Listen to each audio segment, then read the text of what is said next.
রাজধানীর কাকরাইলে জাতীয় পার্টির কেন্দ্রীয় কার্যালয়ের সামনে আওয়ামী লীগ বিরোধী মিছিল নিয়ে যাওয়ার সময় গণ অধিকার পরিষদের নেতাকর্মীদের উপর হামলা করা হয়।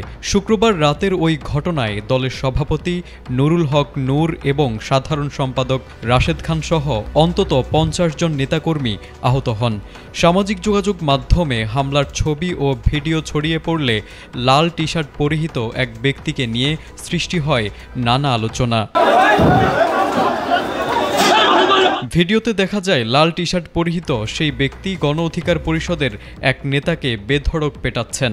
প্রথমে অনেকেই মন্তব্য করেন হামলা শিকার ব্যক্তি নুরুল হক নূর, তবে পরে গণ অধিকার পরিষদের সাধারণ সম্পাদক রাশেদ খান স্পষ্ট করে জানান পেটানো ব্যক্তি নূর নন, বরং ছাত্র জনতা সম্রাট।